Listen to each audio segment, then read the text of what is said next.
we have Tim of Yu-Gi-Oh! Tube, Tim the trading card expert. Tim, what's another title you'd like?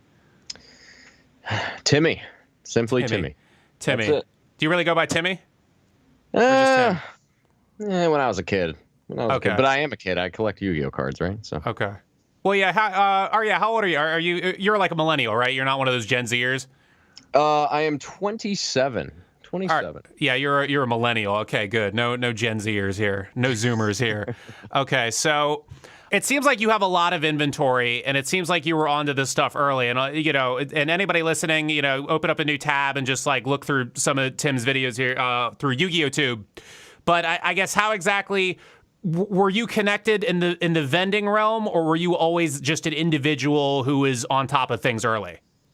I was definitely always just into the game, whether it be Pokemon, Yu-Gi-Oh, sports cards. I was just always into cards. It was kind of an obsession growing up. When I was a kid, I just loved collecting the stuff. Then I realized, wait a second, there's actually some money-making potential in this. I started as kind of a side hustle, side gig, but now it's growing to something even more than that. As prices just keep on going up for the most part, it seems just crazy. What year? Let me ask this. What year did you start viewing it as a stock? Probably around, let's say, 2013, 2014. Oh, so you were super early. Holy shit. All right. Yeah. No, yeah. Or I guess there was a bump 2017, and then there was another way bigger bump 2020 for COVID, right? Yeah, absolutely. Actually, when I started grading cards, I don't know, I'm sure you'll get into what grading is and everything, but when I started grading cards, I went on eBay and looked at the market, and there was maybe one other graded card in the entire eBay system. So yeah, I was probably one of the first people to start grading Yu-Gi-Oh cards, and that was when Pokemon was kind of in its infancy with grading and everything. Yeah, no, for sure. But Pokemon popped off. That popped off like a year or two earlier than Yu-Gi-Oh, right? Yeah, and then it seemed like once COVID hit, unfortunately, with COVID, once it hit, it actually just skyrocketed all the prices of this stuff, probably because people went and looked back at their binders and they had nothing else to do, and they said, oh, I remember all this, and let's look at what it's worth now. And then it was a balloon. It basically was like a domino effect. So this has gotten like so many people, it's got so many people into it who otherwise would have never been into it. And so, you have to respect that you get into it when it's not the hot, cool, popular thing.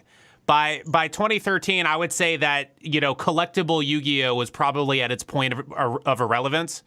And so you're entirely going against the grain with this decision. And so what I've seen is that now we have all these people who are into it, post-COVID because it's so much money. And we have all these new personalities, I guess. What is your biggest pet peeve? Because I know you're probably buying and selling a lot. What is your biggest pet peeve with just all these new people and like just, I guess, the general interaction? What annoys you the most? Because I have a few things. Yeah, well, for sure, as you alluded to, people are in it now for the money rather than the actual card itself. They just view it as, okay, this slab or this PSA graded card is essentially worth X amount, thousands of dollars, rather than, oh, I actually remember this and there's nostalgic. Some people also, for example, in Pokemon, are jumping over, or even in sports cards, are jumping over into the Yu-Gi-Oh cards and kind of asking me, oh, what's the cards to buy? And I'm just like, you really have to do your own research. If you don't have any ambition to kind of, make your own choices, then you shouldn't be doing this in the first place. Number one rule, don't invest in something you don't know about, right? Exactly. Yeah. The fact that people just get into the game now just to make money and they don't know a thing about the game, rather than the people who are actually the old school guys who are just in it for the enjoyment of it. That's the biggest difference for me. But this is the weird thing, though, is like, let's say someone is reminded of it and like, let's say they really do love the cards and they play it all the time, but they just didn't have the money opportunity until after. But now it seems like it has to be about money now if you want to get that card that somebody grew up with, because you think about it. Let's say, oh God, I don't know, like a first edition, something from like the first like 8 sets. Let's say if that card gets up to like over $1,000, you really kind of do have to be thinking about the money though, because like you can't just spend $1,000 and then let it tank if it drops. You know what I mean? Yeah, for sure, for sure. I will say this. The good thing about Yu-Gi-Oh! Compared to some of the other games is they do reprint the cards in other sets, or they do have the unlimited versions in mass quantity. So, for example, if you wanted a relinquished card, and the relinquished card in first edition is the $3,000 card in a 10, you can settle with either a reprint or you can settle with the unlimited version to kind of hit that nostalgia. But, when you go into the first edition and high grade stuff, that's when you're delving into the realm of, okay, this is some serious money. It's weird. So everything kind of has its wave where it's going to be, how do I put this? Where people suddenly start thinking of it as money. There was a time when nobody thought of baseball cards as money or basketball cards or any of those things. And then in the 80s, I guess towards the end of the 80s, now, baseball cards are worth a lot of money. And I guess it's weird. So when did you get into sports? Because that's weird. Is like no one viewed Yu-Gi-Oh cards as money in our lifetimes. But before we were born, sports cards were viewed as money. So was it easy to sort of break into that? Because that's the thing about Yu-Gi-Oh, or how I was able to break into Yu-Gi-Oh, is there was new money in it. It feels like there's no new money in sports cards because everybody already looks at it as money. No one was looking at Yu-Gi-Oh as money 5 years ago. Yeah, and that's where I thought personally, of course I love the cards, but I said, you know what, and Pokemon at that time was really starting to skyrocket, especially the first edition Charizard back in 2012, 2011, even before that era. The first edition Charizard always was a card that kind of continued to go up over time. And then I thought to myself, okay, I know Yu-Gi-Oh is not as popular as Pokemon. But I still think the show was rivaling that of Pokemon, and also the actual game itself I thought was really prevalent back in the day compared to Pokemon, where a lot of people just liked the look of the cards, but they didn't really play with the cards. Yeah. So all those factors, I said to myself, these cards, you're looking at, for example, a Blue Eyes box for, $500 for the greatest Blue Eyes box, a first edition, sealed, and I said first print run money. Yeah, for that money. Compared to, or even like some of the singles, like there was the first edition Blue Eyes for $50. And I'm like, for that money, comparatively, I don't know. I just think it's way too cheap given how you see sports cards, obviously, as a money investment kind of deal. And then Pokemon cards are really taking off and they were pretty hot. So I said, there's no way Yu-Gi-Oh should be this dead. And I understand the game is not what it was. I don't know how to play the current game. It just got too crazy, too fast for me. But the old stuff, a lot of people can resonate with the show, with the old game, and then with the artworks themselves. I think there was a lot of opportunity. So that luckily I got in early, I guess.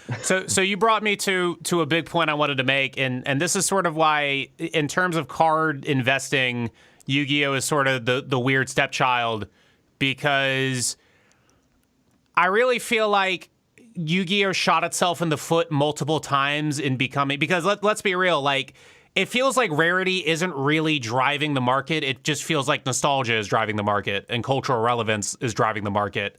And obviously rarity plays a part, but it's one of those things where Yu-Gi-Oh shot itself in the foot so many different times when you look at the history, because 2002, 2003, that was unequivocally the most popular time for Yu-Gi-Oh. And it has never been close since. I don't know if you've seen it different. Oh, no, I agree with you. Actually, I was reading a news article from way back. Somehow I found it on like the recycled archives of the internet. But yeah, no, they sold apparently more Yu-Gi-Oh packs between 2002 and 2003 than they did Pokemon. So at that time, actually, Yu-Gi-Oh was actually hotter than Pokemon for that brief period, at least sales-wise in terms of the sealed stuff. I will say this, though. It's a sneaky point with Yu-Gi-Oh is you mentioned rarity. You open a box of Pokemon, you're going to get 90% of the hollows in a box because they're 1 in 3 packs and there's 36 packs. So let's say you get 12 hollows in a Pokemon box. With Yu-Gi-Oh, for example, the ultra rare cards, which are the gold lettered cards, you only get 2. And a lot of the times the ultra rares are, let's say there's 10 plus ultras in a set.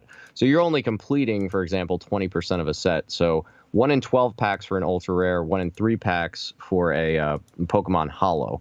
So what I'm trying to say here is, yeah, you can open a box of Pokemon and pretty much hit every big hitter. You see with base set, everyone seems to hit Charizard in every box. You open a box of Yu-Gi-Oh, there's definitely no guarantee you're going to hit, the Blue Eyes or the Exodia head or anything like that in it. Oh, absolutely. Because there's also so many more rarities. Like there's rare, super rare, ultra rare, secret rare, blah, blah, blah, rare, like there's a million different things. But I guess what I'm seeing though is, again, it feels like rarity is just the secondary desire. Like I think there's a triangle of value where It's rarity, condition, and cultural relevance. And it's, or did I say irrelevance? No, cultural relevance. Sorry, I'm in my head. But that's sort of what I see is that, so we'll take a card. So everybody knows what Dark Magician Girl is. Like, so that's a really, really popular card. And then you compare that at a similar price point, you have the first tournament pack Mechanical Chaser. And we know one is way more rare than the other, right? Like, we know that one that was in that obscure tournament pack that no kid was able to get a hold of, you know, like, we know that is way more rare than the card or the pack that was in every gas station, every Toys R Us, every Walmart, every Target. Yeah. And so it's like, but people just want, like, again, it's people are after icons, it seems like. I mean, do you see, I guess, does it annoy you that people just, it feels like there's no regard for rarity a lot of the time? Yeah, it's a tough one. I think it comes, like, for example, down to with Dark Magician Girl. I think just the demand for her is just so high. It's one of those cards that just people always love, and they gravitate towards. The same goes with, you know, Exodia, Blue Eyes, you know, Invasion of Chaos, like Blackluster Soldier, or Yatagarasu was like a card that broke the game back in the day, or Chaos Emperor Dragon. There's a lot of cards that have that high demand. So, you know, and Dark Magician Girl has this going for her. She, aside from Injection Fairy Lily, which has been going crazy in the resale market lately, she is like one of the basically top two women female characters in the game. And the problem with Blue Eyes is you've got so many different options. You have the LOB, which was the first set Blue Eyes, kind of like base set in Pokemon. Then you have the DDS Blue Eyes, which was the game promo Blue Eyes. And then you have the starter deck Kaiba Blue Eyes. So there's 3 different options for the Blue Eyes, but you only have one option for the Dark Magician Girl. No, there's tons of different. I mean, no, the DDS, which was the very first video game ever in America, the DDS Blue Eyes. Oh my God, what do those go for now? Like $50,000 if you have them properly graded. DDS in a 10 is about 10 to 15. The LOB is 50 plus. Actually, Steve Aoki bought a LOB PSA 10 Blue Eyes back maybe a year ago. I want to say for around 75. Was that on? Or no, because I remember I saw an eBay listing where it was a PSA 10 first print run Blue Eyes White Dragon, and it was that. Or no, I'm assuming he didn't buy it off eBay. No, he bought it privately, but the LOB one is considered the holy grail of Blue Eyes simply because it was the pack pulled version. A lot of people don't like it per se because it's kind of, they think of it as the crooked neck version. The artwork itself is not as great. The DDS is the original version. The starter deck Kaiba. It wasn't in the anime. That's why people don't like it, right? Exactly, yeah, and people just like the original artwork. So a lot of people like the DDS version and the starter deck version more. But the problem with that is the DDS has so many more 10s out there. So the supply of the DDS version is much higher. I would argue the demand is much higher as well. But again, when you have that high of a supply, and they were very easy to grade compared to You're saying that there were more versions of the DDS version? In 10s, yeah. In 10s, there's probably double the amount of 10s of the DDS version than I thought you meant general printing. Sorry. I wouldn't be surprised if general printing as well, just because they came in every video game, and I understand it was the first print of a video game, but they came in every one. Whereas, as we talked about with the pack pulled version, there's only 2 ultras in a box, so your odds of getting a Blue Eyes are essentially about 1 in 5 boxes. Right. So it's a much harder to hit card is the LOB crooked neck version. But with Dark Magician Girl, you only have that first print. The MFC version, you only have that one card. There's no real alternate Dark Magician Girl you can get. I mean, there's the cheaper reprints and everything, but there's no real holy grail Dark Magician card like there is 3 different Blue Eyes. Right. Okay. No, it's so we're seeing this skyrocket, since 2015, we're just seeing this crawl upward, up, and it just has no sign of going down until maybe this year, and maybe because COVID made it go up too high, I guess, and now it's just coming back down to earth. But the market eventually has to plateau, because the other thing is that it's all based on nostalgia. That's why people want this. At some point in 20, 25 years, do we all have to accept that these cards are not going to be worthless, but they're just, maybe are going to go back down to just $100 each? I would highly, if they do, I'm a buyer, and I know a ton of other people that would still be buying it at $100 just because. No, but you got to think 25 years. Yeah, if anything, in my opinion, and again, this is just my opinion, if anything, long term, I could see it going up even higher just because it's a simple nostalgic art factor, the rarity factor. There are risks, for example, like counterfeiting technology, although they've been trying to do that with sports cards and the 1952 Mickey Mantle for ages now. Just won't work. That's the biggest risk. I wouldn't say it wouldn't work. I mean, that to me, if I'm looking at this from a 20-year perspective, I'm saying, will technology be good enough to replicate a card to the T? That is, I would say, possible. That's my biggest concern. But if that does not happen, I feel like over time, long term, I could see them continuing to rise, especially as boxes keep going up. The singles are going to keep going up. Everything just gets scarcer, especially with these online box breaks and box openings. Less supply out there by the day. I'm going to get to that too in a sec. But when I go back to how, Konami or Upper Deck, whoever the hell, shot themselves in the foot so many times with this Yu-Gi-Oh thing, I could see that with Pokemon. I can't see that with Yu-Gi-Oh because there's so many things Pokemon had going for it that Yu-Gi-Oh did not. We think of Pikachu. Like, Pikachu is like Mickey Mouse at this point. This is my other thing, or like I have so many theories for why Yu-Gi-Oh didn't do as well. I think the fact that they changed their main character like only 4 years into the franchise, I think that, or no, they kept changing. They change it like every 3 years. That kills your brand recognition. And then the monsters, or like the Blue Eyes, they weren't as easy to draw as Pikachu. And I feel like that plays a big factor where kids want to, the kids want to draw on their binders and draw on this stuff and draw on that. And like, sort of like, I don't know. I feel like that also goes into, the memory. How easy is it to depict? Can a kid just draw it on a locker and everybody knows it? If I gave you a piece of paper and a pen, I mean, I don't know if you're an art expert, but I'm sure you'd have a bit easier time drawing Pikachu than you would have drawing a Blue Eyes White Dragon. Oh, for sure. Yeah. And so, because there's so many lines, and then it's like, you have to get the anatomy right and all that, or it's a dragon. I don't know how accurate, but it's sort of, and so that's why I don't see it. I guess, again, so the only reason that this has value is because people of our era, we liked it in our childhoods. Would you agree with that? I would, and I think as we get older, disposable income will increase. I think there's more people that would get into it as well as their income increases. I will say this, though. Long term, I'm a big believer in Pokemon more than Yu-Gi-Oh! Not that Yu-Gi-Oh! Is bad, but Pokemon is a safer bet long term if you're actually going to invest in this stuff, because kids now are playing Pokemon. Kids now are playing the video games. Yu-Gi-Oh! Has taken more of the Magic the Gathering kind of crowd, where it's a lot of an older crowd. That's not really hurting Magic, as you know, like Black Lotus is, $500,000 card and a perfect grade. That's where I could see Yu-Gi-Oh! Kind of settling at. Yeah, but then it gets to a point where the stuff that's taking off isn't necessarily the anime kid stuff. It's more, it's more the stuff that was relevant in the actual game. Because I remember when like people go to tournaments, 2002, 2003, and they have a Blue Eyes White Dragon and a Dark Magician. People who actually play the game, they know that those cards suck. And so it's, it's one of those things. But yeah, I mean, that's the other interesting thing about Yu-Gi-Oh! Is that there's so many simultaneous markets going on, where you have the anime nostalgia thing, you have the current, meta, like, what card is good and people can use, today to win a tournament. And then you have this, what is it? You have this sort of like vintage meta sort of market, where it's like people like, 10 years ago, you gave this at a tournament and it was really good. And I remember that era of that tournament.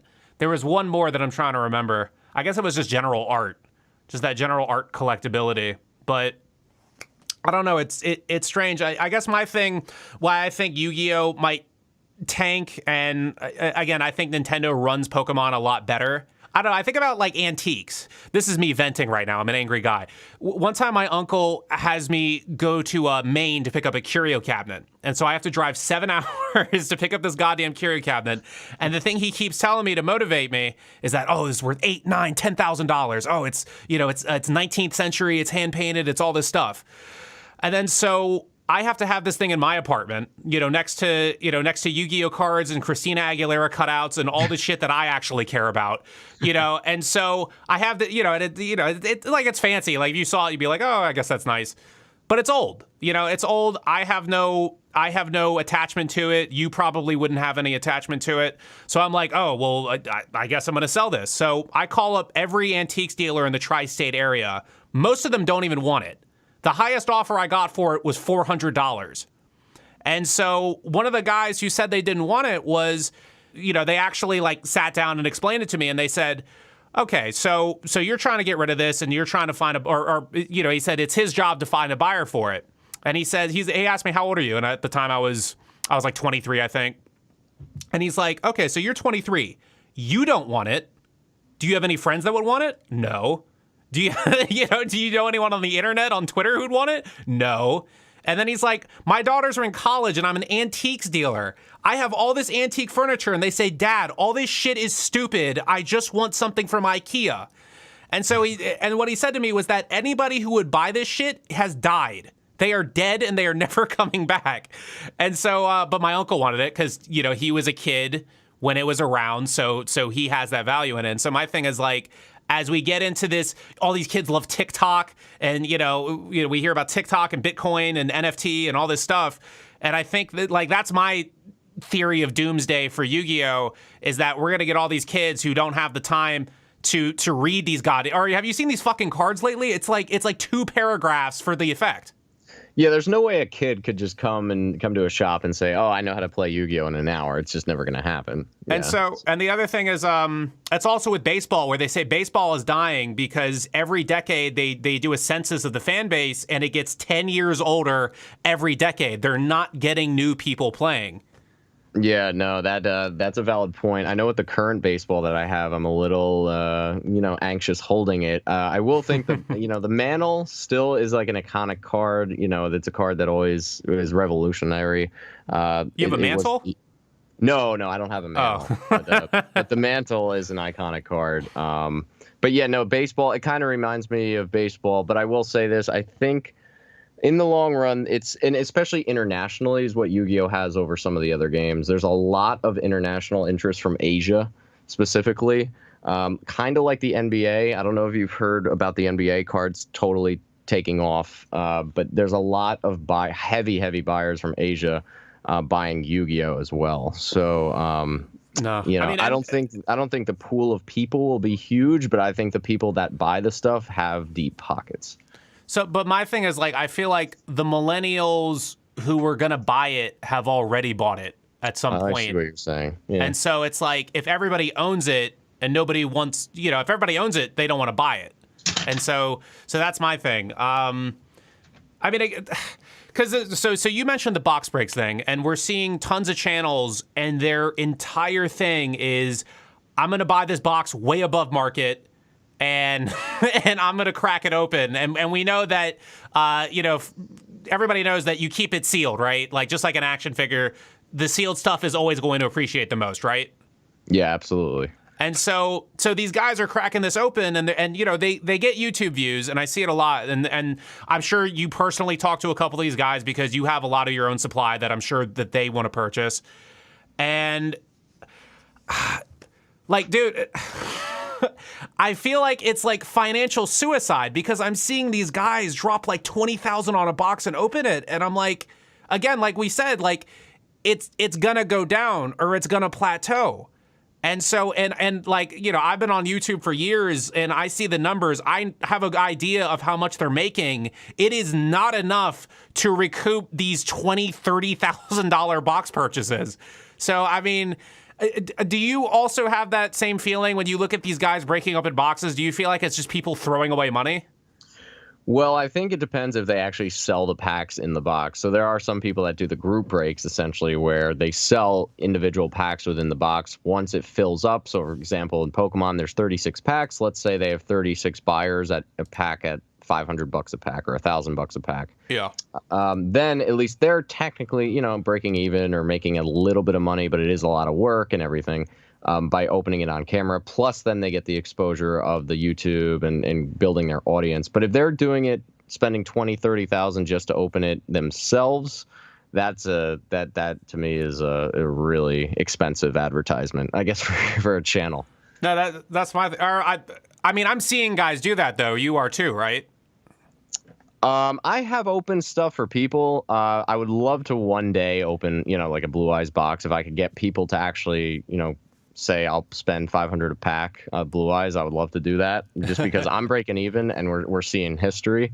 But yeah, I mean, that's always been risky to me because that's just a lot of money, and God forbid someone, has a chargeback and all that nonsense. So, right. I mean, I don't know. It's weird. I mean, we're also in this culture. We're sort of in this meme culture where it's like or the Jake Paul guy didn't he like way overpay for the BGS 10 Charizard or it was something like that, right? Like or he screwed up. Are there people like screwing up the market right now because they're like celebrities and they want to make a big splash and then they end up overpaying? Are you seeing that? Well, Logan Paul bought I believe it was first edition 10 Charizard at the time. I think he maybe paid $100,000 for it from Gary of Pawn Stars, who's the guy who brought all those into Pawn Stars, the infamous older collector. No, there was the video said like 300,000 something, or maybe he got another one. He may have gotten another one after that point. And then what the crazy thing of what happened is that he converted it. It was a PSA 10. So he converted the PSA 10. So there are two different grading companies, mainstream, PSA and Beckett. He graded, he bought it as a PSA 10. He then gave it to Beckett. Beckett said, yeah, this is a Beckett 10, and it's now one of 3 in the world. So Beckett 10s, for those who don't know, are almost impossible to get. They keep their 10s extremely harsh. Usually they give a 9.5. And so what happened is once he graded that as a Beckett 10, as the infamous wearing it around his necklace in his fight against Mayweather. Yeah. That realistically, I would say is about $1 million card. Now, here's the thing is the guy who sold him the PSA 10, which was valued, let's say, at the $300K. He tried to convert it to a Beckett 10 years before, where Beckett said, no, it's not going to be a Beckett 10. So that just shows the, I guess, corrupt practices when some of this stuff, or it might be a different day, maybe it'll get a 10, or because it's Logan Paul, it'll get a 10. So there's a lot of different things that, I guess, contributed to that. But I just found that a little bizarre and disturbing. Yeah, my thing is that, I mean, I'm sure there are people who are really, making huge come-ups with this, who are, in it early, like you said. But it's also sort of this thing I'm seeing where we have a lot of people who show up. This is what I don't like, is like we have a lot of people who show up to, events or trade shows, and they have literally everything. Every Blue Eyes first ed, they have like 3 of each, or they have every of the elemental hero fusions, and it's like every single PSA graded thing and all this, all that. And like, it's weird how this narrative is sold that, like, oh, this guy got rich off of Yu-Gi-Oh! This guy went from nothing to something off of Yu-Gi-Oh! But every time I see it, it's somebody who already had like 6 figures to just throw at something anyway. And that's my sort. And we see this not only with Yu-Gi-Oh! And Pokemon and all this stuff, but we see it with Bitcoin. We saw it with Dogecoin, where they were like, oh, this guy became a Dogecoin millionaire. I'm like, he had $150,000. No one in America has that kind of money to just throw around, Yeah. I mean, I will say this. The good thing about any trading card, whether it's Pokemon, Yu-Gi-Oh! Sports, the supply is what's out there, typically is out there. Yeah, you might find a storage unit fine, but even then, let's say, for example, they find a 12, 20 boxes of the best set possible. The cards that come out, there's not going to be that many cards that come out. And I just can't imagine someone holding millions and millions of dollars worth of cards that no one knows. I mean, it's possible, and I'm sure there's people in Asia and all that, but the supply typically is dwindling with time. So that's in the favor of, I don't know how Dogecoin or any of that works. I'm not into the crypto game, but it's dangerous. The supply, yeah, it's dangerous. The supply, that's where you're gonna get, the supply keeps dwindling as time goes on, whether it be sealed product, whether it be the singles and high grade. It's also important to note, probably, that in my opinion, when they're grading the card, they're stricter now than they were back in the day. So back in the day, it was probably a lot easier to get the 10s. Now that they know the value probably of this stuff, they probably want to keep the 10s expensive, so they're going to not give as many 10s. So that's my personal theory, but The big I've two submitted cards. or no, the big two is PSA and then Beckett Grading Service or BGS.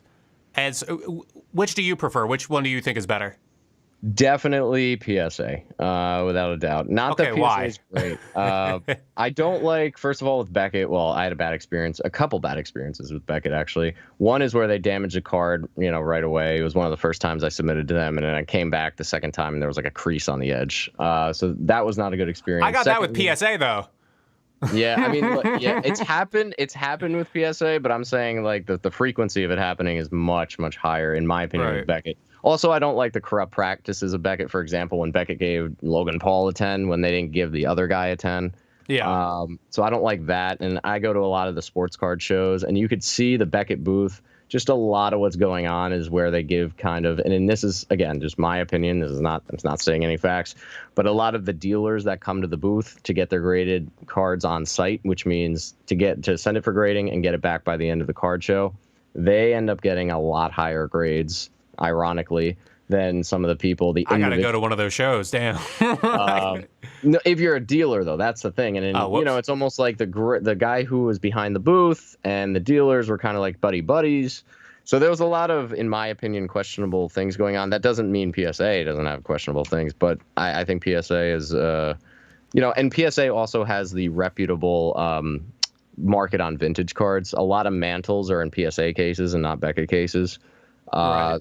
So I do think that because PSA has its name on a lot of the real high-end older vintage stuff, I think that they have the best long-term, future.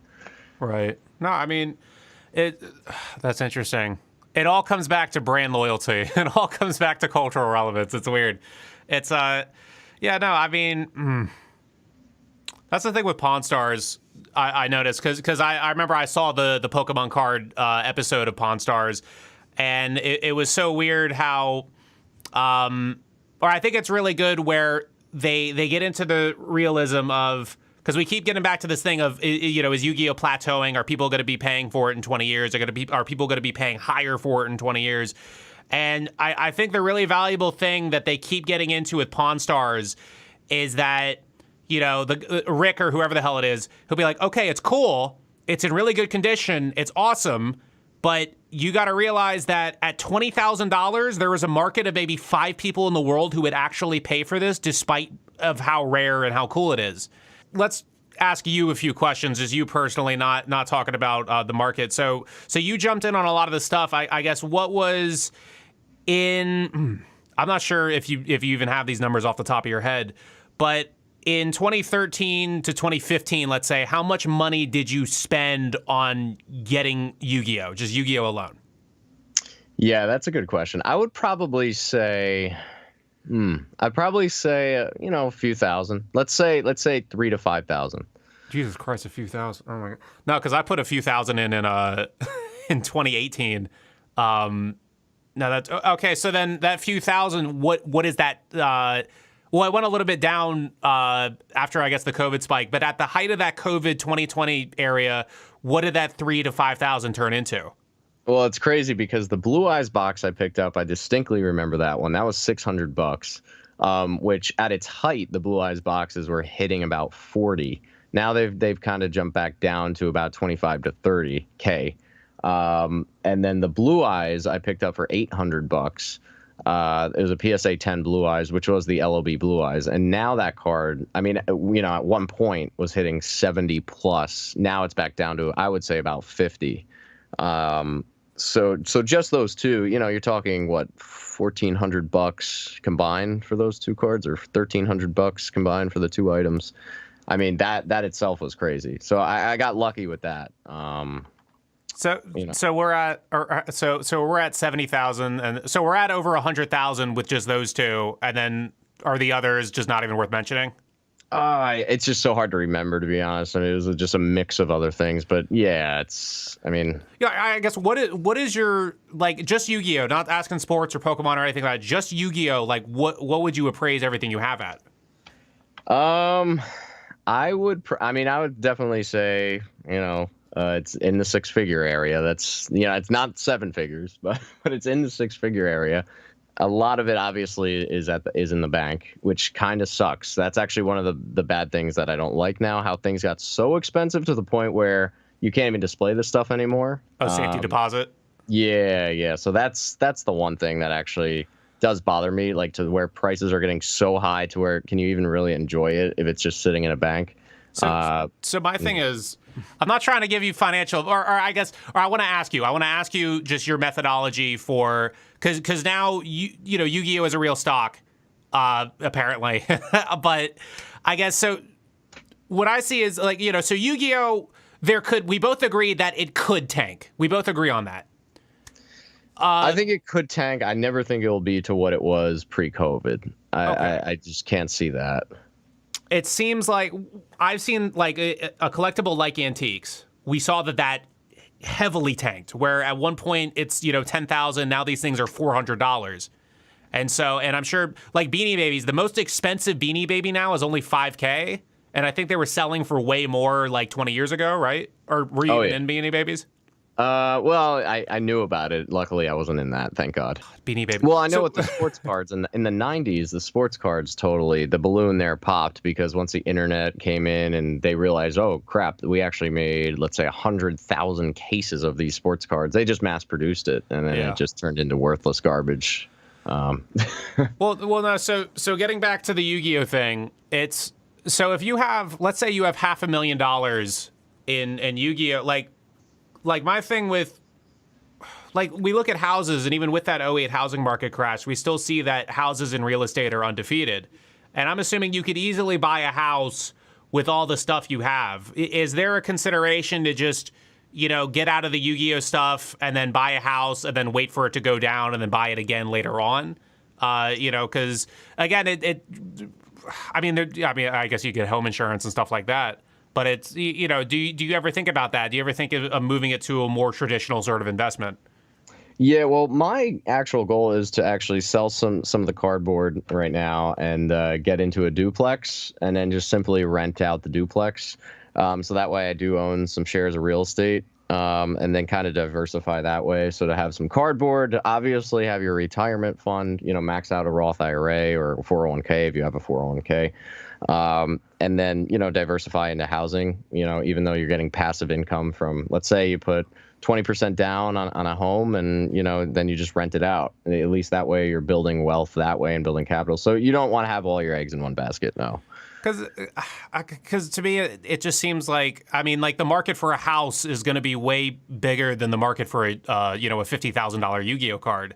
So it's weird. I guess we could count all those people. It also depends on, buy a house in like Queens or something. There you go. That's a safe bet. Near a train station, though. You don't want to, oh my God. No, I go over to some people's houses in Queens. You have to walk 2 miles for the fucking train station. I hate that.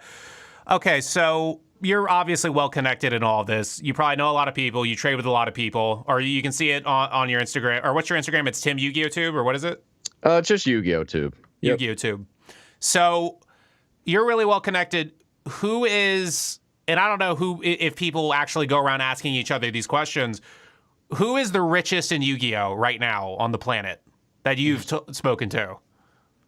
Oh boy. Oh, there's a lot. I like Vintage Yu-Gi-Oh, who's Lewis. He has a YouTube channel as well. His collection's crazy. There's another guy called, it's so funny, on Instagram called Thug Noodles, who's got a killer collection.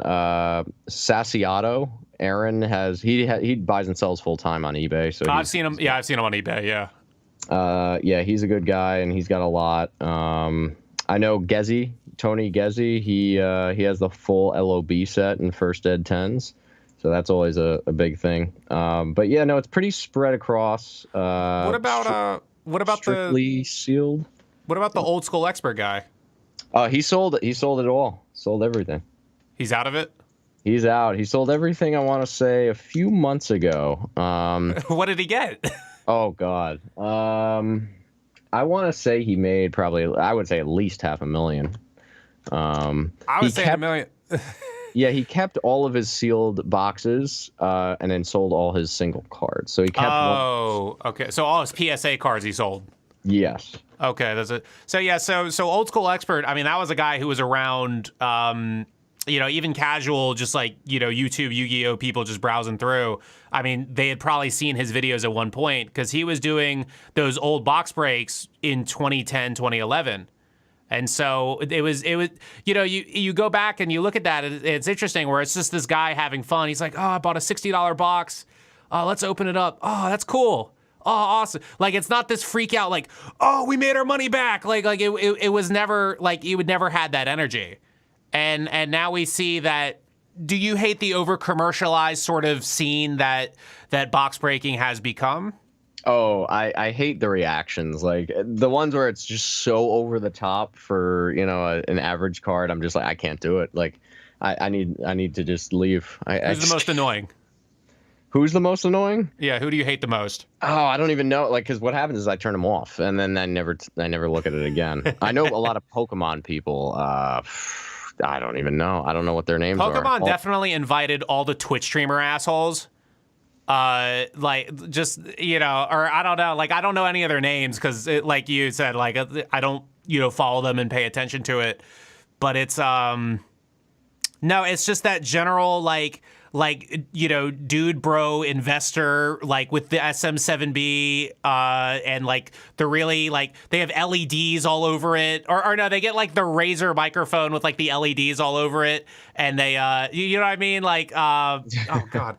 And it's always someone who is too, I'm not sure if this is insulting, but it's real. Like, it's always someone who is way too photogenic to get into Pokemon or Yu-Gi-Oh when it's early, if that makes any sense. Where, like that's what I said. That's the other thing I don't like is, like, a lot of times people get into these things because there's some kind of social outcasting that I see. Like, you go to a Yu-Gi-Oh tournament, it's not, or a Pokemon tournament, it's not Mr. Cool, it's not, dude getting all these girls on Tinder. It's usually, kind of a nerdier guy, which is fine. We have to embrace everybody. But it's like I think about that, I guess it's with the punk scene, posers. Like, you get all these guys who, they don't give a fuck about it, but now that it's money, they want to act like they're so into it. Do you know what I mean? Oh, yeah. No, yeah, for sure. Once the money started coming in, that's when a lot of the, unfortunately, a lot of the not so great guys came in too. So no, there was one channel, and I've seen mixed things about this guy. I guess I want to get maybe not your direct opinion, but the consensus opinion of the community. There was one guy named Simply Unlucky. You know about him? I do know about him. Yeah, I don't know much about him, but as a person, I do know his reactions are. You don't like the reactions? I'm not a fan. I'm going to be political here and just say I'm not a fan of the reactions, but he could be a good guy. I just don't know him. I just don't know him. I've heard from people that know him, and they say he's fine. So as long as he's a good guy, to me, that's all. He was in it early, so I have to respect him for that. He was in it before a lot of people were, so he actually enjoyed the game. Oh no, he was. Yeah, I mean, like a lot of these guys' early stuff, it was just this vlogger, like, no face cam. I hate the face cam. I absolutely despise the face cam. I can't fucking stand the face cam, Tim. I don't want to see this man open Yu-Gi-Oh cards. I just want to see the Yu-Gi-Oh cards. That's all I want. And it's but no, I think Simply Unlucky. I think he's a very, very smart guy because he gets into the Yu-Gi-Oh early. He does all this stuff. And this is what I tell everybody. YouTube is not for profit. It is for promotion. There is barely any money to be made on YouTube unless you're PewDiePie or somebody like that. Unless you're like, top 100 people. Mm-hmm. And so what I see is that he took all this momentum because it never lasts on, like everybody has a couple years on YouTube where the algorithm favors them and then the algorithm leaves them behind. And what I think he did was very smart is he used all this buzz and he actually started a store, like a physical store. And I think that, or who else has done that? Do you know of anybody else who took that YouTube thing and transitioned it to like brick and mortar? The only person in Yu-Gi-Oh I know who just had a brick and mortar store is called Yu-Gi-Oh Black Market. That was a username, but I don't think he had a YouTube. He had a big Instagram account and a big website, and then he just kind of went. But no, I agree with you. I mean, it was a very smart move. He had the brand name, brand recognition, and then once he started the store, it really got a lot of people in it. So, is it in LA or where is it? That I don't know. I will say this, for anyone looking to start a trading card store now, if you don't have that kind of draw, that kind of recognition, you are asking for big trouble. That's why I just keep my stuff buying and selling online. I have eBay, and it's easier. It's easier. I don't have overhead. I don't have to pay anybody. I don't have to electric, anything like that. So. Right, no. But yeah, there is that. At the same time, though, when you're a physical store, what I've seen is that people are more willing to just do the trade-in, rip themselves off thing, where I mean, which is understandable because it's a business. They have to pay people, they have to process it, they have to, they also have to, cover the fees of, a TCG player or eBay or any of those things. So I understand why it'll take a 50% hit, but I mean, if we're individual guys, it's harder for us to sell somebody on, oh, hey, well, there's all these fees and blah, blah, blah. They're not going to give it to us for a 40% markdown. Maybe they will for you. I don't know. Do people just give you things? Oh, no. Okay. So, all right. Yeah. You're not that famous. No. I wish. I mean, that'd be cool if someone was like, yeah, take 50% off. I said, no, but in all seriousness, going back to the physical storefront thing, I mean, it is a shame. The one thing about the internet is physical storefronts, especially with sports cards and non-sport cards, the margins on the new stuff, for example, the new products that come out are so horrific. It's really hard to make good money if you have a physical storefront, which I feel for those people who start it and then unfortunately have to close. I feel like but right now, sports cards and cards in general is so hot. So, right. Yeah. What would you say is your biggest come up on a single card? I guess other than Blue Eyes, because that was 800. Or wait, no, 800 to what? 50,000, I guess. Or no, what would you say is your biggest come up? Like you paid $5 for it and now it's like 10,000.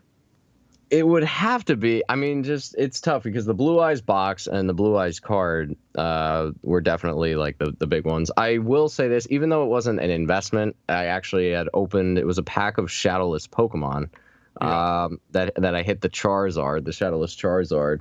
And that pack with Shadowless Pokemon pack at the time, it was priced ridiculously good. I want to say like $70. And then that Charizard, graded a 10.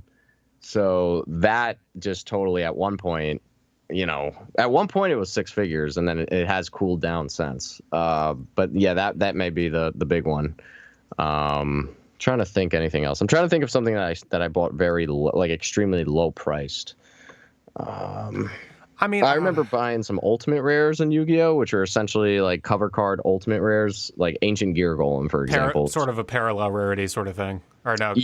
Yeah, they would reprint it. It was, well, it technically is ultimate rare because they are actually the rarest that you can get, right? Yeah. Ultimate rare GX cards, I remember buying those for like $10, and now in a 10 they're like $4,000. I remember buying a Legacy. Oh, this might be the one. Legacy of Darkness blister packs, which for those who don't know, it had the Yatagarasu and Injection Fairy Lily. Those blister packs, first edition, I was buying at one point for $3.98. And then those, I mean, this was like back in like 2011, somewhere in there, which is still cheap for that time. $3, $4. And then I was selling them now for like $400, the last few I've sold. Wow. So that's, what is that? That's times 100, huh? Yeah, which is just crazy. I wish I'd kept more. And the crazy thing is I had bought, it was maybe 230 packs. So had I kept all of that sealed, man, that would have been great. But I had to open them, I probably kept maybe like 100 at the time sealed, which then I slowly started selling off. Biggest regret. Ultimate biggest regret that is the most money now that you screwed up. Not buying a PSA 10 first edition Charizard was one, for sure. I remember bidding 4,000 on it, which, as we know now, the first edition base set Charizard in a 10 is, definitely 300,000. I remember selling my Dark Arm Dragon in a 10 for 3. I would imagine that card now, though, is like totally skyrocketed. I sold a Dark Magician Girl in a 10, first edition PSA 10. I sold it for $750. So I think that would have to be up there too, because now that's like $20,000 card. So see, this is the other thing, is that we're seeing the plateau though, and so you're saying the Dark Arm Dragon would go super high. The thing is, like, Dark Arm Dragon doesn't have any There's no cultural relevance with a Dark Arm Dragon. Like Dark Magician Girl, oh yeah. No, I think I'm right there with you. You screwed up, Tim, but fuck it.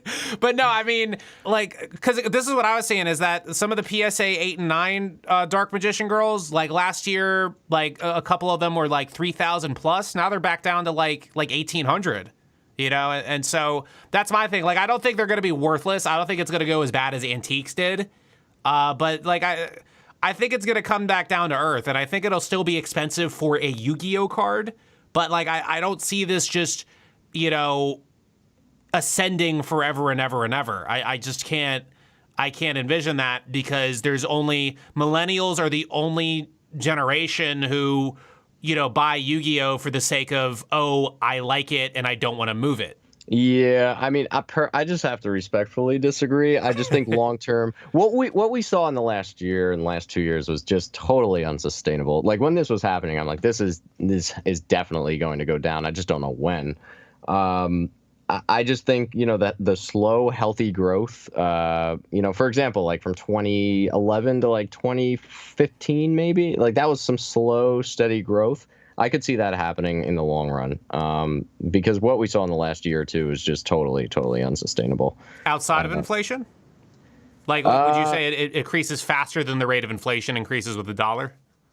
I would, because it's just the supply of, here's my thing, is that you would want to get the tens of the cards. Like, let's say a PSA 7, that's going to be a card in surplus. The 10 is extremely rare, and while it's a higher buy-in price, so while the buyer pools, or it's less people that would buy it, they do have the money. So I do feel that you want to stick with the rarer, scarcer stuff. The more expensive stuff is more bulletproof, especially if the economy collapses. The people buying a $100,000 card don't really, you know, have to worry if the economy, excuse me, goes down. See, I put a lot more weight in Yu-Gi-Oh after I saw that COVID made it increase instead of decrease, because it was a thing where, okay, now it's operating like gold would operate, and before that day, it's just, at the end of the day, it's cards for a kid's game, and so. But again, now we see that we found a generation who actually values it that much, and it was actually able to increase. So then after I saw that, I was more readily willing to spend $1,000 on a card. And, you know, again, before then, it was just because I would think if we had a pandemic or the housing market crashes again or whatever, I thought that they were just going to plummet because, you know, people need to spend money on more important things. Well, then again, I mean, let's see here. Or you said the economy collapses. How big of a collapse are we talking to? How big? Well, I was there for the recession, in 08, and I saw the prices definitely did go down in that area. But I will say a lot of the high-end stuff, super, super high-end stuff, went down a lot less in terms of percentages, because the people who own that really, really high-end stuff, yeah, will it hurt their wallets if the economy collapses? Yeah, but at the end of the day, they're not, basically relying on these cards to put food on their table or retire or anything like that. Well, no, but that 08 was a recession. I'm saying a depression. I'm saying like we go full, like even because I mean, like we were all freaking out over this pandemic thing, but it really wasn't. I don't know. Maybe we're going to deal with the ramifications of it in a couple of years, but it didn't really seem, I don't know. It didn't feel as bad. It didn't feel nearly as bad as like the Great Depression would have. Then again, we didn't have fail safes back in the 20s and 30s. So that's another thing. But I mean, let's say we do something that's like twice as bad as like Venezuela. Isn't like Venezuela and like some, or like RuneScape money is worth more than real money there or something like that. Did you hear about that? Yeah.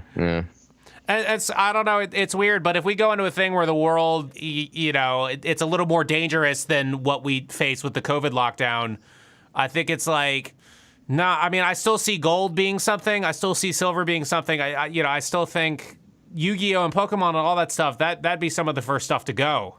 Or are we getting a situation where food becomes really, really expensive? I think that's when the Yu-Gi-Oh cards get thrown out.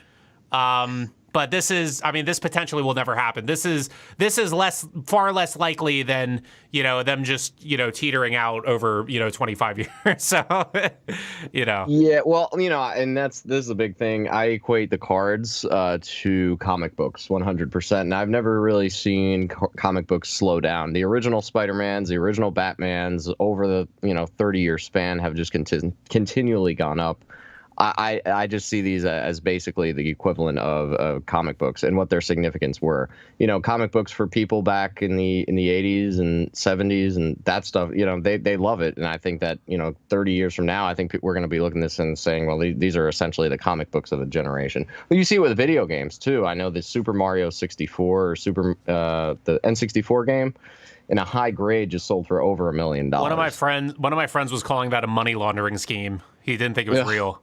But then I saw that it was a 9.8 instead of like the usual 9.5 or 9.6. I was like, okay, yeah, that makes sense because it's Jesus Christ. Because the N64 boxes, they were just cardboard. Like they weren't even like reinforced with anything. So yeah, no, I guess it is. How the hell do they get it like that? Because when they're moving those in the case, they're just throwing those across the truck. They don't even care. So yeah, no, I mean that's wild to think that there's a 9.8 for anything, let alone the cardboard N64 game box. Let's see. Yeah, I mean that's what I equivalent all these things to. I think the cards, video games. I'm a big video game fan, and I think a lot of our generations were video game fans. I think, for example, like Fortnite is going to be something huge 20, 30 years, and they actually came out with Fortnite cards, which actually have taken off as well. These kinds of things, I think, are just, in my opinion, long-term or solid, unless there is technology of some sorts that can counterfeit the exact texture and feel of a card, which is possible. I can't say it's impossible. Well, so. I mean, now that like I was on the video game thing back in like 2009, 2010, where I remember I was in high school and I was selling my Xbox 360 back when that was the relevant console. I was selling that to buy Dreamcast games and an original Xbox. Because like I don't know, like at like 15, I was like, this has to, okay, the GameCube is worthless now. The NES is all these things got worthless now. What's to stop this Xbox 360 from also getting worthless now? And Xbox 360s are what, like $40 now, $50 now? So yeah. I mean, the big premiums and sealed in box. That's the good stuff.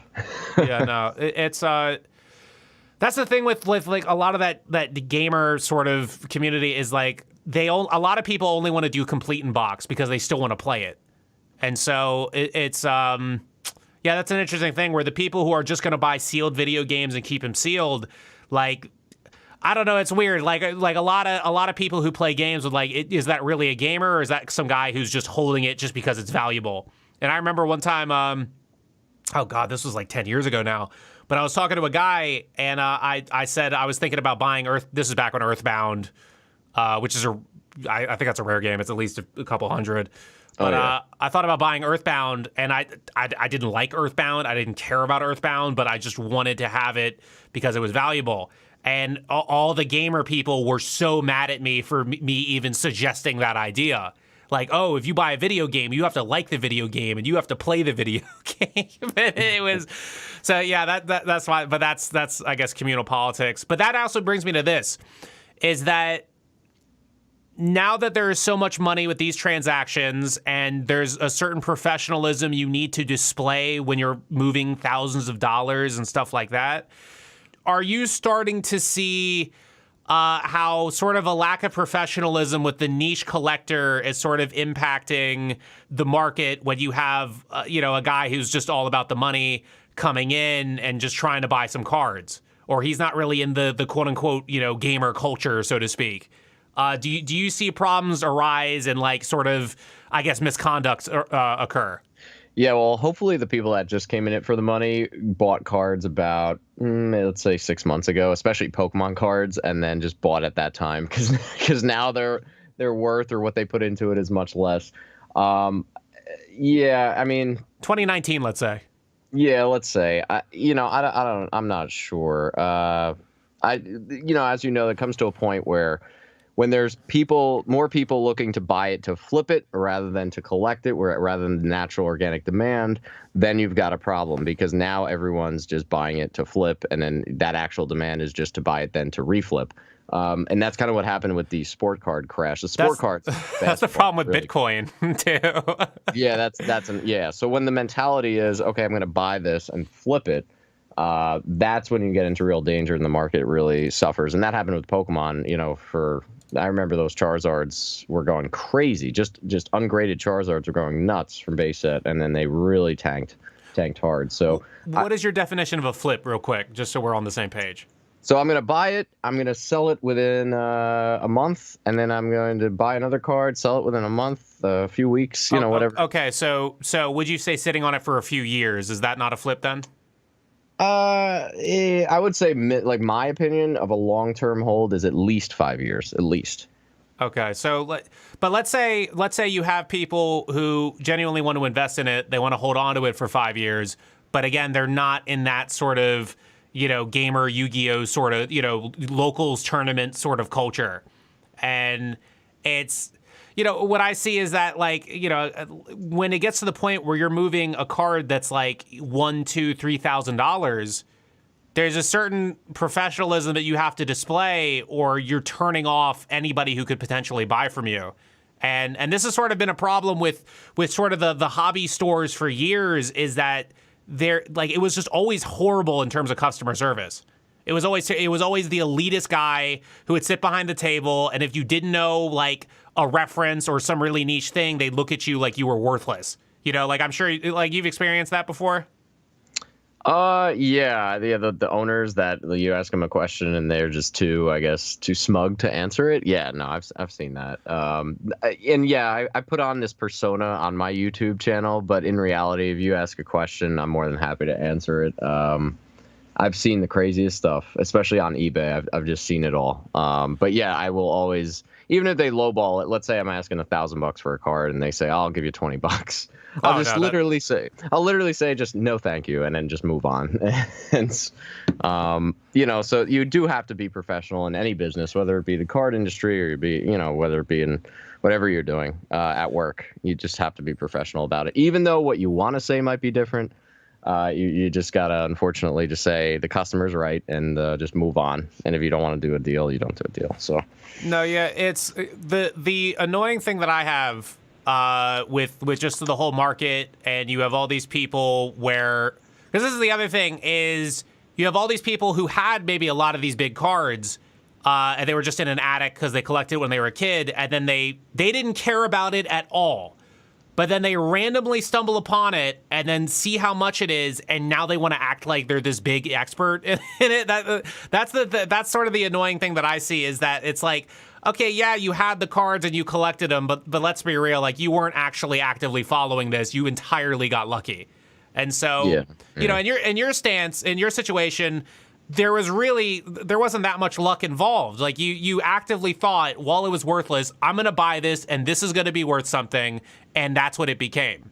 And so it's, unless you disagree, unless you feel you were entirely lucky, what do you think? Well, I mean, I did have that mindset, just because, first of all, I was a collector first, and I said, I could collect and I could buy and sell, and I think these will be worth something down the line. So, but I did get lucky in the fact that, okay, what I believed actually turned into true. A lot of people have these beliefs and it just doesn't happen, so I did get lucky. You have to have a stroke of luck, and I just happened to get lucky with some of this stuff. So a mix of both, I guess, a mix of foresight but also getting lucky.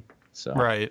No, it's weird. The thing that annoys me that I see on eBay is, and I noticed that when you list something, you actually want to sell it. Your eBay is Tim's Cards and Games, and he has a variety of things everybody can check out. But what I notice is that, like, when you're trying to sell something, you actually price it to sell, and you don't.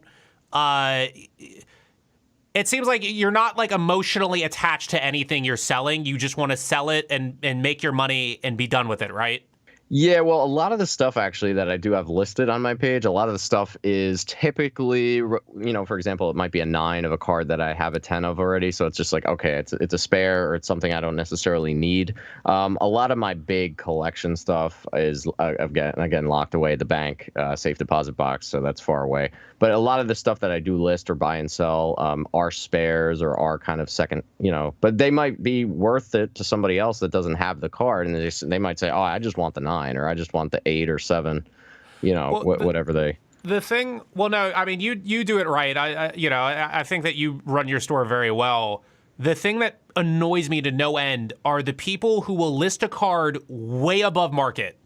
They will list it way above market, and it's like, like it might have something cool, like it might have a cool misprint, or it might have, or not a major misprint, maybe like a little foil bleed or something minor, but it might have some feature that the seller wants, and they will list it way above market. And then you actually contact them and you try to work, like I try to work with people when I want to buy something. And you'll contact them to be like, hey, there's like, a bunch of listings here, but they're all in Europe or something like that. And, or there's like a customs blockade. I've had that happen a few times.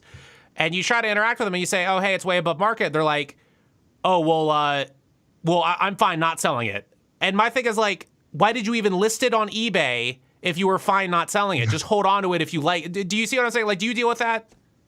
Yeah, I've seen that before. Like for someone, like for example, there's a card that I'd really want, and I just inquire about it, and they're like, "Oh, I don't mind holding it. I'm fine holding it." Well, then why'd you put it up? Yeah, for sale? it's the most asinine fucking thing. I hate it. It's like, have you ever done this where like or no, this is another thing I get is if I say, okay, I'll pass, and then they try, I've had people harass me, like they go to me, like I'm done messaging, I'll say, I'll pass, and then they go to me and say, oh, you must be broke, dude. Have you ever had that?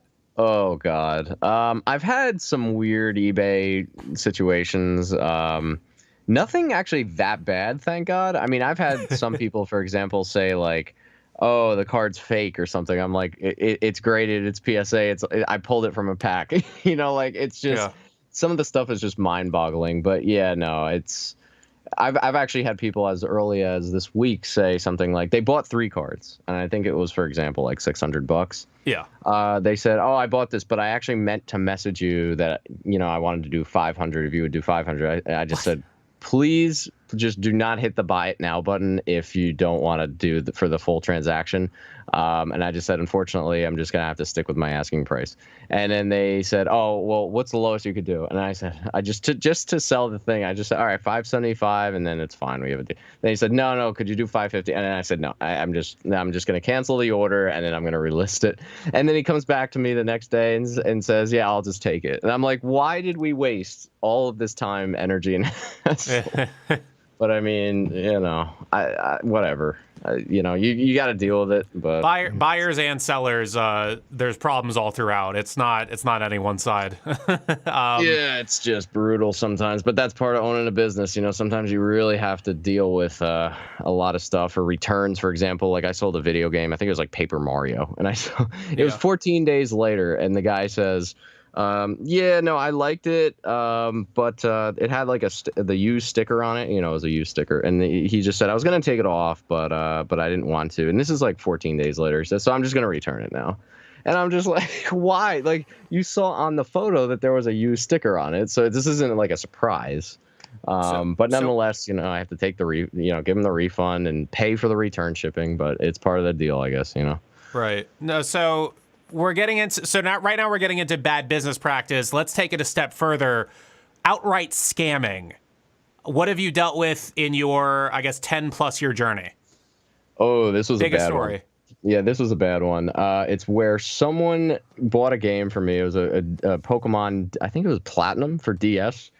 And ironically, a lot of these problems are with the video games. So yeah, he bought a Pokemon Platinum for DS. Of course, everything I sell is authentic, 100%. He then opened up a case, told eBay that the game was fake, then showed a picture of a different Pokemon Platinum, which was not the same as mine, which was the fake version. And I said, this is not what I sent. and then, tried to eventually get a refund that way. He was international as well, so it was even worse. So for me to pay his return shipping, it would have had to be, for example, $30. And I'm like, I'm at the point where I'm just like, I had to end up refunding him because it was just too much of a headache. He's going to send me a fake game back and keep the real one that I sent. So I'm kind of going to lose either way. So I'm just going to cut the loss and just mark that as a business loss. It's really weird how, because eBay is, we've both been selling on eBay for probably 10 plus years now. And eBay is so buyer favorable. Like they rarely ever listen to the seller on anything. I've had, so I work in, I work in cinema and like multimedia. I've sold red cameras for $3,500 and guys have just they've used the buyer protection thing to just walk off with it entirely. And so, but I mean, I had it insured, so, it was fine. Yeah, your stuff is insured, right? Yeah, I usually insure anything typically $300 or more, $300 or more. Even 250. I mean, 200's like the fine line where it's like, well, you might want to insure it, you might not. So it's kind of discretionary. But typically I insure anything 300 up. I do signature confirmation 300 up, so that way. No, I mean general insurance. Oh, for like the collection and everything. Yeah. Yes, yeah, and it's in the safe deposit boxes, and it's all insured, so third-party insurance. So that's good because even if you put it in a safe deposit box, it's not necessarily insured, which is doesn't mean shit. Yeah, that bank could burn down tomorrow. Yeah, which is horrifying, absolutely horrifying. I do have another scam story. This one actually was a real good one. This one was just elaborate. I bought a Pokemon card. It was a Dragonite PSA 9, whatever. I bought it. It seemed very cheap. It was $300 or something, and it resold for $700. So I was like, wow, that's extremely underpriced. Guy had good feedback.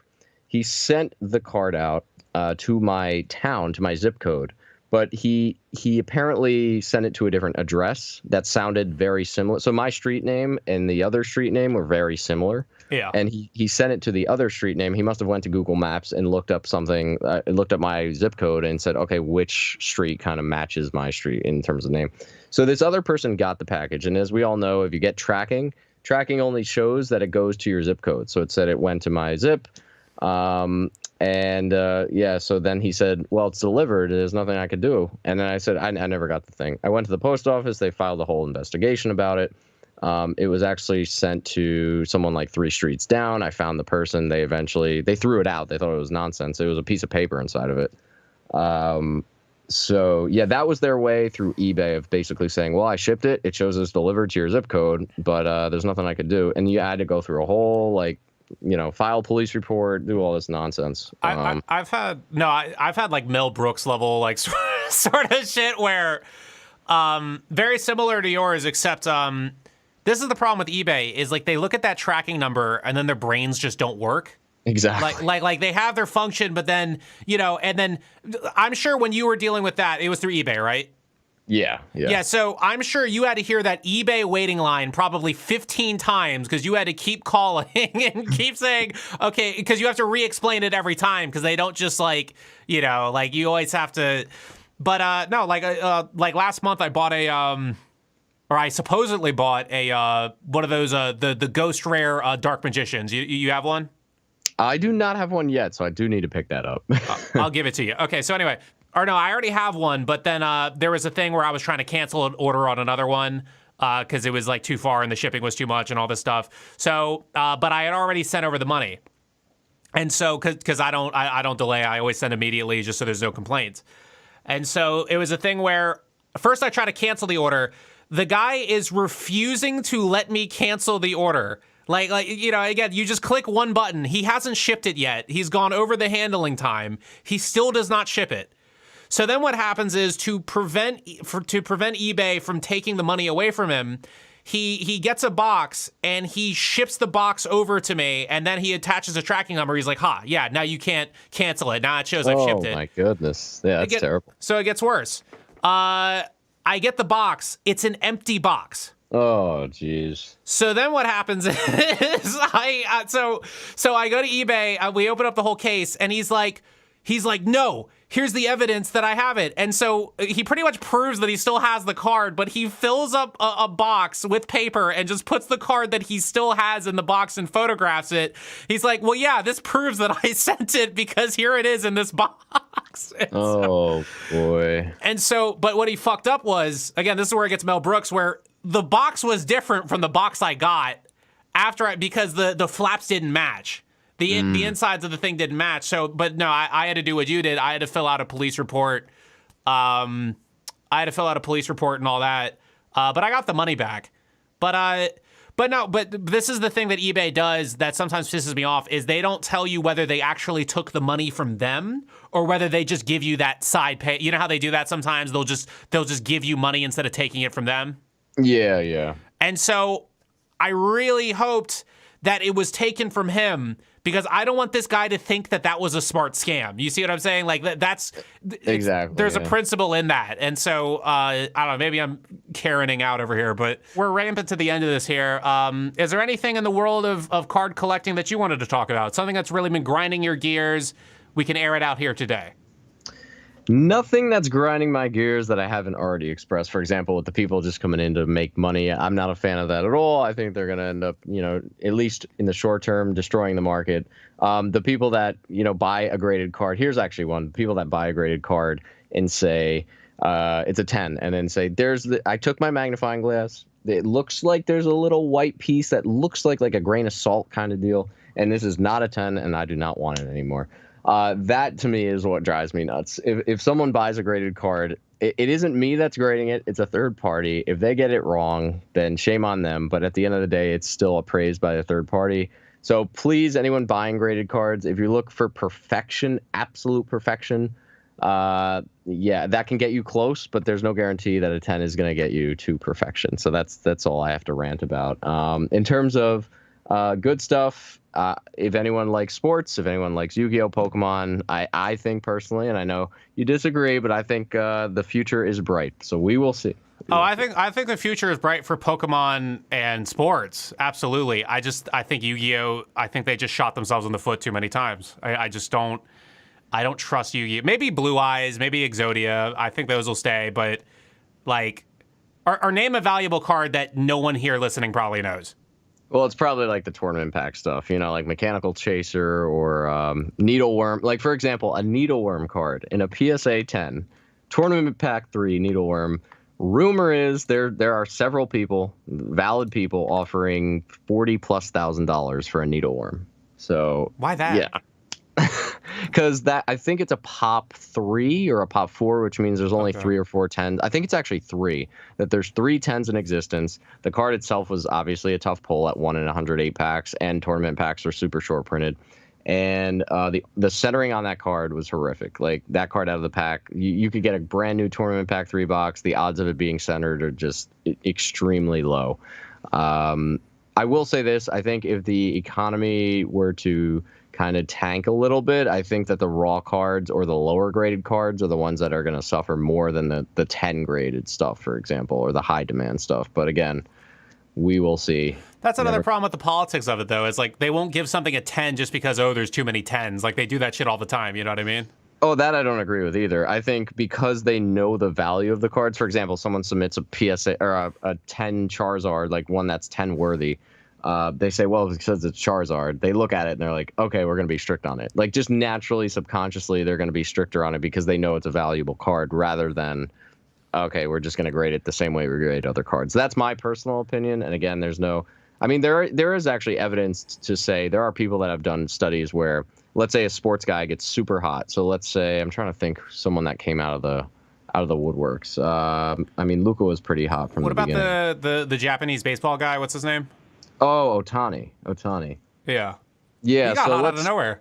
Yeah. So let's say Ohtani's like last year or when he was slumping, they would give 10s, in my opinion, more easy than they would now. Like, if you submitted a high-end Ohtani card, I'm sure they'd be very tough on it. So yeah, that's, again, I have nothing to back that claim. But we see it in sports, we see it in Pokemon and Yu-Gi-Oh, and the data shows, like the data does show, for example, like there are people who have grids and Excel spreadsheets of data where, for example, Leonardo Messi rookies and Cristiano Ronaldo rookies in soccer, they were given those 10s a lot easier then than they were now. Like you could see in the population reports of the cards that the ratio went way down as the player got more hot. So would you say there's tons of Tom Brady rookies and 10s because, like, if somebody graded it like that first season, you know, like they would have been like, oh, well, it's some no-name guy, you know, because he wasn't. I mean, Tom Brady wasn't Tom Brady until definitely. year 2 in. Like, definitely, in my opinion, oh gosh, yeah. Or even Patrick Mahomes. I mean, he was on the bench his first year, I think, for a little while. So too. That's true. That's another guy where people, if they submitted it in 2017, they may have gotten away with a lot more 10s than if they submitted it now. I mean, I'm sure they're looking at that and saying Pat Mahomes, and we want to keep those prices high because it's in their best interest to say PSA could be like, well, if we don't give it a lot of 10s, that's going to make the 10 price continue to go up. And, you know, so it's unfortunately a flawed system in that aspect. But again, that's just me spitting a bunch of conspiracy theories. So, okay. Well, I have conspiracies of my own. Okay, last thing. Let's have a battle here. Not your most valuable. We're going to compare what we believe are our coolest cards in all of our collection. I started I got more into it, or no, I guess I've been collecting since like 2003, but seriously collecting since 2017. You've been seriously collecting since, I guess, 2013. So I guess coolest card in your whole collection. I don't care about value. Just what is your coolest card? Like the number one awesome card, conversation starter, what is it? Let's see. I'm going to go to sports. It would have to be, I would have to say my Kobe. It was a Kobe patch autograph, which is beautiful because like it's, you know, is my childhood. So I'm just happy to have it. It's like an on-card That has to be autograph. so much money because first he dies and then like 2 months later the country gets shut down. Like that has to be outrageously expensive. It's not as expensive as you'd think. I mean, I would probably value it at like 10 maybe, which is still a ton of money, but 10,000. it's not, Yeah. it's not like some of these Yu-Gi-Oh and Pokemon cards. And for the significance that Kobe had in my childhood and growing up seeing Kobe, I think it's pretty cool. Well, my card that I wager against that, I have a 1999 autographed Christina Aguilera trading card from the Christina Aguilera trading cards run from 22 years ago. And this is the ultimate conversation starter, Tim. Every time somebody sees this, they ask, what the fuck is this? No, that's awesome. I'm digging it. When I bought it, so I bought it for like 800, like 2017. And there's it's archived when I revealed that I got it. But, oh my God, everybody gave me shit. They were like, this is the stupidest fucking thing you have ever spent money on. Because I just sold a cinema lens. So I got like 2,800. And I was like, okay, let's spend like maybe a third of this, have a little fun. And yeah, no, I got the card. And now they're not on eBay anymore. I can't find them anywhere. There used to be a couple and now they're all gone. You're gonna have to send me a picture of that after this. I see it's 2000 upper deck. Is that what the? Yeah, 1999, 2000 around there. Oh, yeah, that's so cool though. I'm digging it. And so, but yeah, no, there were a couple. The highest I've ever seen one graded is a PSA 8, but that is, that's one of those increasingly rare cards because, a big thing of rarity is people had to think it was stupid when it came out. That's a huge, huge thing. People had to have thought it was worthless when it started because then no one's holding on to it. And so who the hell is going to hold on to cases and cases of Christina Aguilera trading cards? No one. No one. No, you're right. That's awesome. And so I'll send you a picture later. Okay. Well, Tim, although the Kobe one, no, I mean, financially speaking, I'd rather have the Kobe one. But here's the thing. I have my fair share of, like, for example, I don't know if you've seen any of the PSA submission videos that I've had, but I've submitted some, like, Carrie Underwood stuff, some, like, historical figures, like Barack Obama cards and stuff like that. What does that come in? Like, what is it like entertainer cards or what the hell is that? Like, what's that set? The Carrie Underwood one was American Idol. So it was like 2004 American Idol. So it was whatever season she was in. And she's at that point, she's like 16 or 17. So it's a cool like piece of how it's an autograph card, so that's cool. Barack Obama was probably like when he was president, maybe it was like 2008 Topps baseball. And there's a great product out there now for anyone into entertainment that it's called Allen and Ginter. Allen and Ginter cards, which have like really cool autographs of anyone you could really think of. It's just super awesome. Like they have the Impractical Jokers, they have Snoop Dogg, they have George Bush, they just anybody you could think of is in there. Kevin Costner, like the list goes on. So I also am a big fan of sketch cards. So I know you're a film guy. Sketch cards are really cool where they kind of draw their scene with a pencil on the card of whatever scene they want to draw. I mean the like the storyboard. Yeah, kind of like that. So it's like pretty much an artist, or you see it at Comic Cons and stuff like that, where they draw a scene in a movie. They'll draw it right on a card, like a blank piece of card, and then they'll be inserted into the packs, which is pretty cool. Oh, okay, I see. All right. Yeah, so some cool stuff. Okay. Well, Tim, it seems that's the end of it. Maybe we'll have a follow-up show with you where we talk about non-sports and non-gaming cards. Or just non-gaming cards, because it feels like that's all the media wants to talk about now.